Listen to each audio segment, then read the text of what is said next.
নমস্কার বন্ধুরা, সবাই কেমন আছেন? আশা করি সবাই খুব ভালো আছেন। তো লিপিকার আরও একটি ব্লগে সবাইকে স্বাগত। তো এখন আমরা একটু বেরিয়েছি, একটা জায়গায় যাবো বলে।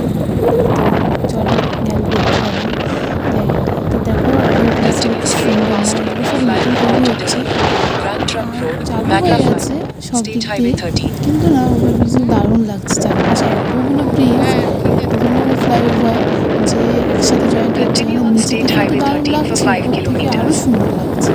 তো এই যে যাচ্ছি, আর কিছুক্ষণ আগে যে দেখো গেল গঙ্গা পার হচ্ছে। আমার না গঙ্গা জিনিসটা ভীষণ ভয় লাগে, আতঙ্ক, মানে কেমন জানি না, আমি জানি না কেন ভীষণ ভয় লাগে। আমি গঙ্গায় যখন পার হই, আমি তো টলাতে উঠিই না, উঠলে খুবই কম, গঙ্গায় তো উঠিই না ধরতে গেলে। গঙ্গায় এখনও পর্যন্ত আমি উঠিনি কোনো কিছুতে। আমার ভীষণ ভয় লাগে জল জিনিসটা, সাঁতার জানি তবু ভয় লাগে। তো এই দেখো গল্প করতে করতে ভুলে গেছি যে আমরা চলে এসেছি এই যে জায়গাটার নাম হচ্ছে লাহিড়ী বাবার আশ্রম। অনেক বছর ধরে আসার খুব ইচ্ছা, কিন্তু না হয়ে ওঠে না। তো হঠাৎ প্ল্যান, চলো যাই ঘুরে আসি। তো বেরিয়ে পড়লাম তিনজনা। তো পরিবেশটা এত সুন্দর আর এত শান্তি, মানে শান্তি খুঁজতে গেলে, মানে শান্তি জিনিসটা তুমি যদি কিছুক্ষণের জন্য মানে পেতে চাও, তাহলে এখানে এসে তুমি থাকতে পারো। প্লাস নিজে একটা ফিলিংস, মানে এত সুন্দর, কি বলবো। এই যে মেয়ে ফটো তুলতে ব্যস্ত, বাবা তুলে দিতে ব্যস্ত। মানে সুন্দর জায়গা পেলেই বলবে যে মা দাঁড়াও ফটো তুলে দিই। তো এই যে পরিবেশটা, এই পাশে গোলাপ, শীতের সময় আসলে হয়তো গোলাপটা দেখতে পেতাম। আর এই যে মাধবীলতা ফুল গাছ, এত ফুল হয়েছে। তো এই যে এখানে চলে আসলাম, ভীষণ সুন্দর জায়গাটা, ভীষণ। আমাদের বাড়ির থেকে বাইকে করে 45 মিনিট লেগেছে আসতে, কিন্তু ভীষণ সুন্দর। এই যে কী পাখি না কি মোরগ না মুরগি, আমি কিছু জানি না, কিন্তু মানে এই যে কী সুন্দর না, পুরো ময়ূরের মতন পেখমগুলো মেলে রেখেছে। ওনার রাগ মনে হচ্ছিলো রেগে গেছে, কেমন করে আওয়াজ করছিল মুখ দিয়ে। আমি তো আমার মাকে বলছি সরে যা, অ্যাটাক করতে পারে। তো এই দেখো কি সুন্দর কাঁধে করে যাচ্ছে মা দুর্গা, দারুণ না? ভাবলেই যেন কেমন লাগে, এত সুন্দর। পাশেই একটা দুর্গা মন্দির আছে, চলো দুর্গা মন্দিরটা একটু ঘুরিয়ে নিয়ে আসি তোমাদেরকে। এই যে আমার হাজবেন্ড দাঁড়িয়ে রয়েছে, দাঁড়িয়ে দেখছে, ওর তো ভীষণ ভালো লেগেছে জায়গাটা। ও বলছে আবার একদিন আসবো। আমি যে আসলে কিন্তু শীতের সময় আসতে হবে, আচ্ছা ওকে। তো এই দেখো চারিপাশে জায়গাটা, মাকে তো একটুখানি দেখানো হলো, আমি না তখন বুঝতে পারিনি, মাকে দেখতেই আমি মানে দেখাতেই আমি ব্যস্ত ছিলাম, যে আমি আর ভিডিওটা ভালো করে করতে পারিনি, সরি তার জন্য। আর ওই ছোটো ঘরগুলো দেখালাম না, ওগুলো মনে হয় হাউস, মানে যে থাকে তাদের জন্য এই ঘরগুলো। কারণ আমি সঠিক জানি না, আমি জিজ্ঞাসা করিনি, কিন্তু আমার মনে হলো, কিন্তু দারুণ ছিল ঘরগুলো। আর এই দেখো রাধাকৃষ্ণ ঝুলছে। এই যে যাওয়ার রাস্তা বাবার মন্দিরে, লাহিড়ী বাবার আশ্রম, এখানে কিন্তু শিব ঠাকুরটাই মেন। কিন্তু এই যে রথ, মানে রথ কি ঘোড়া দিয়ে, আর এই সিস্টেমটা আমার দারুণ লেগেছে। এইটা যেমন পাঞ্জাবের একটা মন্দির আছে, পাঞ্জাবের যে মন্দিরটা, ওখানে যেমন পা ধুয়ে ঢুকতে হয়, এখানে তাই। এখানে কিন্তু তোমরা মানে যে কোনো ড্রেস পরে আসলে অসুবিধায় পড়বে, কারণ ওড়না তোমাদের লাগবেই। ওড়না মাথায় কাপড় না দিয়ে ঢোকা যাবে না, যারা মানে বিবাহিত, মানে মা বোন যাই হোক, যারা একটু বড় বাচ্চা বাদে আর ছেলেরা বাদে, মাথায় ওড়না দিয়েই ঢুকতে হবে বাবার মন্দিরে। আর সিস্টেমটা আমার সত্যি খুবই সুন্দর লেগেছে।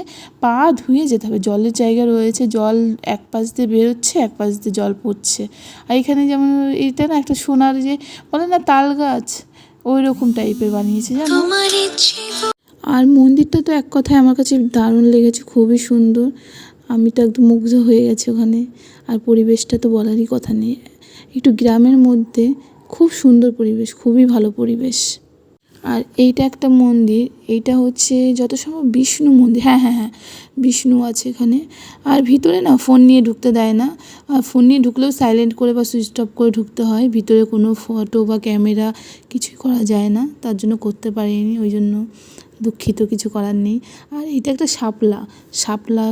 শাপলা লাগিয়েছে, মানে পার্পেল কালার শাপলা।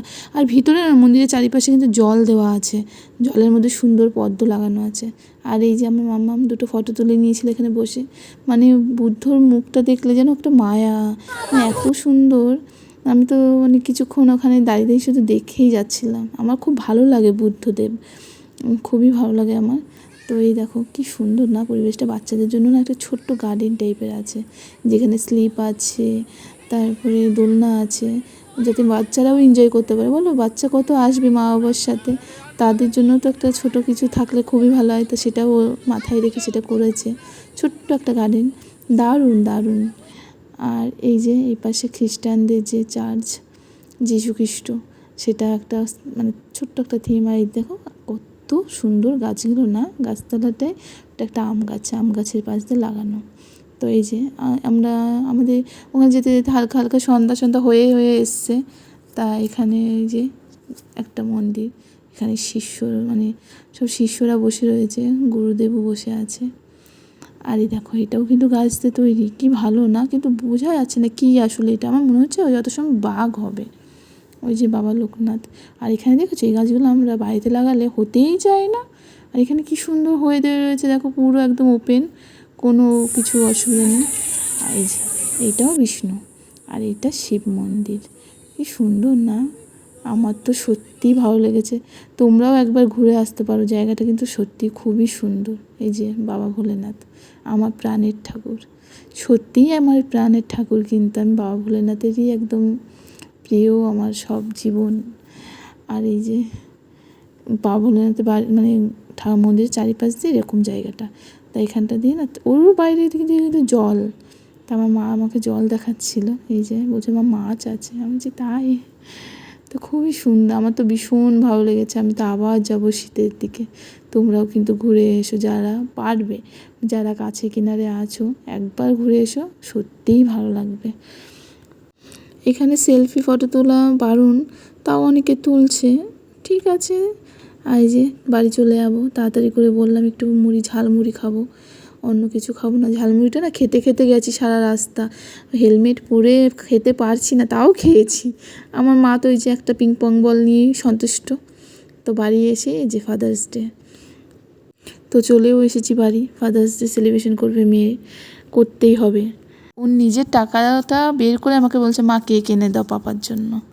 তো ব্লগটা এখানেই শেষ করছি, টাটা বাই বাই।